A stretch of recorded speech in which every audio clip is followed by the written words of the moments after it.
What if I told you this entire trial was just a case of mistaken identity? Today we're gonna boil a Pop-Tart. I gotta eat this for real. The frosting is gone. Carbs on the outside, other contrasting food on the inside. Hold on, Mr. Fancy Internet Lawyer Man. And if the tart doesn't boil, the case is foiled. What if I told you, ladies and gentlemen of the jury, that my client, the Pop-Tart, isn't even a tart? April 30th, 2024. Somehow it always seems to come down to the same few guys, doesn't it? The sandwich, taco, dumpling, the ravioli, the usual suspects. But this time, it really could be any of them. This case seemed open and shut to me at first, was to everyone. Of course the Pop-Tart is guilty of being a ravioli. But in this town, where you got desserts posing as breakfast foods, steaks as salads, and salads as nachos, I know never to judge a cereal by its box. That little small-town toaster pastry has been making his way up in this town since 1964. He was bound to get noticed at some point. That's when he got in cahoots with the Kellogg's Corporation. Big breakfast. Now he's gotten in deep. Too deep. So lost in the sauce that now he's being accused of being a ravioli. And me? I've been tasked with defending the guy. But who is he, really? If you ask me, I think this toast has been burnt. Big Breakfast has been making omelets for years, and as an attorney, I gotta know, who's been breaking the eggs? How deep does this go? What if it never was the ravioli after all, but one of the other usual suspects? Proof, as they say, is in the frosting. Ladies and gentlemen of the jury, I'm here today to prove beyond a reasonable doubt why my client, the Pop-Tart, is in fact not guilty of being a ravioli.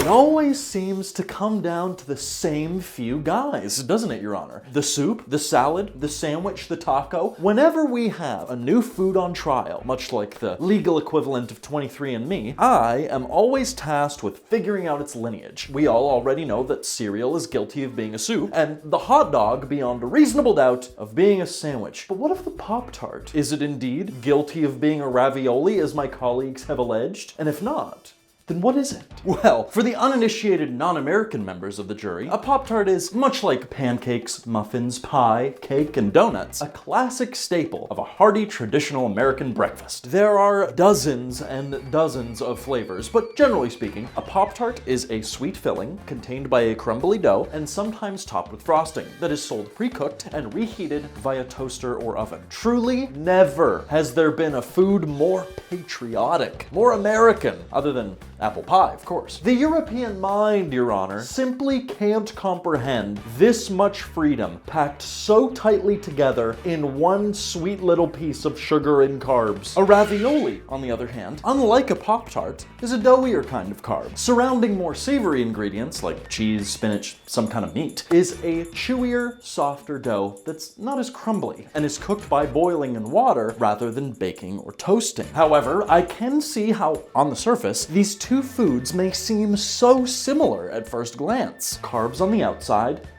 other contrasting food on the inside. But just because two things are related, that doesn't mean they're the same thing. You are not your own sibling, for example. In fact, what if I told you, ladies and gentlemen of the jury, that in order to determine my client's guilt or innocence, we have to start all the way at the top? Allow me then, Your Honor, to call the defense's first witness. The dumpling. According to our old friend Wikipedia, we can see that the dumpling is defined as a dough enclosing a sweet or savory filling, cooked in a variety of ways, including boiling, simmering, steaming, and occasionally baking or frying. You may say, hold on, this definition is so broad, it doesn't lead us anywhere. Wouldn't that then make the Pop-Tart and the ravioli both a kind of dumpling? The Pop-Tart and the ravioli are each themselves a piece of dough enclosing a sweet and savory filling respectively, and cooked by baking and boiling respectively. And yes, you would be correct. However, this doesn't get us any closer to determining if a Pop-Tart is a ravioli. The dumpling really is just the godfather of all stuffed stuffed foods, a patriarch to the entire family. And while the Pop-Tart and the ravioli both fall under this umbrella, that doesn't mean they're related as closely as we might think. I promised you we would start at the top and work our way down, so let's do exactly that. Now, of all the stuffed foods in the world, I think we can agree our friend the dumpling is definitely the widest reaching, both culturally speaking and in terms of its versatility. The origins of the dumpling are disputed, but most can agree that they were probably introduced sometime around 1700 years ago in ancient Western China by nomadic Turkic peoples, where they appeared to resemble what would be a modern-day bao bun, which was steamed and, much like the prosecution's mother, stuffed with meat. The invention of the dumpling in ancient China gave way to dozens of copycats all over the world. There's the manti and manta in Central Asia, jiaozi in China, gyoza in Japan, and in Africa, dozens more, including the benku, kenki, and tilo. We have the Jewish kreplach, empanadas, and pastéis in Central America, and in Europe, of course, we have the German kartoffelkloß, the Polish pierogi, which is literally the Polish word for dumpling, and our old friends, the Italian tortellini and the ravioli. So many different cultural dumplings. So why then couldn't the ravioli simply be an Italian dumpling? And the Pop-Tart a God-fearing, American-made freedom dumpling?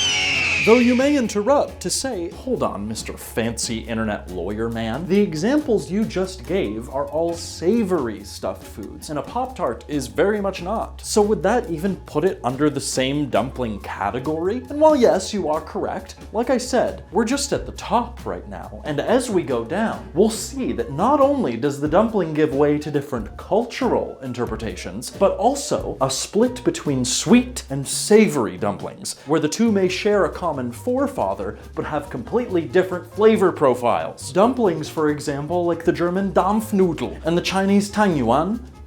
Am I pronouncing that correctly? Tangyuan.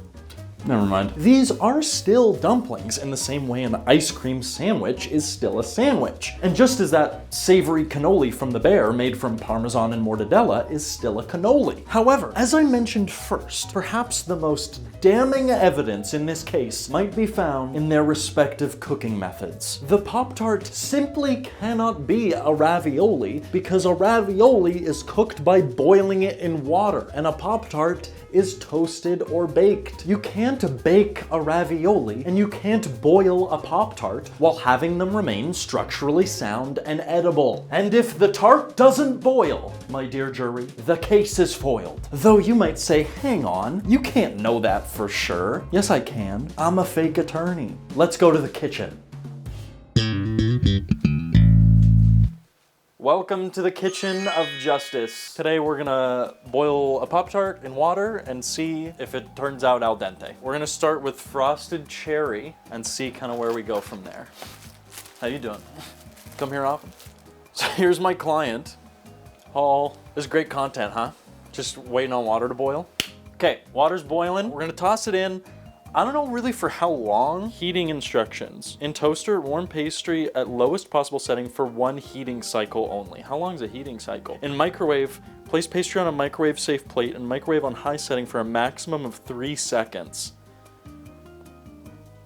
Okay, I feel like, let's do 1 minute. Boiling a Pop-Tart to prove it's not pasta. Here we go. Already, the frosting disappearing. Yeah, compared to like 5 seconds ago, it's not looking good. Oh my god, it's like spinning, dude. Oh Christ. It is like kind of browning though. Let me get a plate ready, hold on. That's 1 minute. Let's take this thing out. Oh Jesus.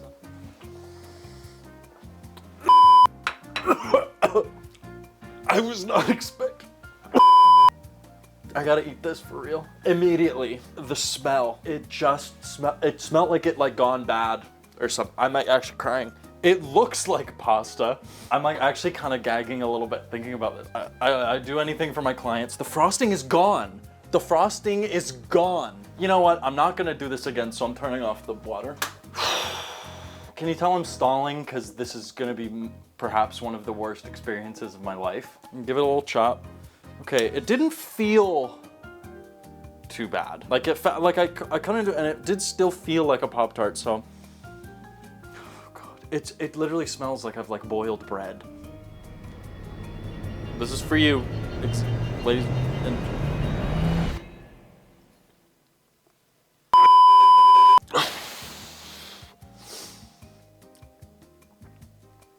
Okay, taste, not too bad. The texture, I feel like I blacked out. I'm gonna do it one more time. I'm gonna go in for one more bite, but I don't know if we're saving this. I think it's safe to say this is, you're meant to toast this. You're meant to bake this.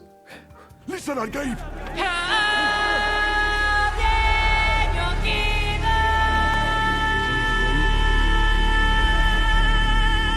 I'm not even kidding. A chill just ran down my spine. When I tell you, it was slimy. Should I try the other flavor? Okay, it wasn't the flavor that was bad. It was the texture. I feel like I can't even talk. I'm gonna try the other flavor. Maybe it needs less time. I think I overcooked it. Cause you know when you overcook pasta and it's like, you know, it's not, you miss the al dente kind of bullseye, and then you go over and you overcook it, is what I'm saying. So this one is frosted strawberry flavor. And you know what? I don't think it's gonna be any better. I can't believe I'm doing this again. The thing said 3 seconds. We're just gonna do 3 seconds, okay? 1, 2, 3. Oh, Jesus. Immediately lost like 20% of the frosting. Yeah, look, it was literally in there for 3 seconds. We timed that together. The frosting is gone. I'm like about to cry.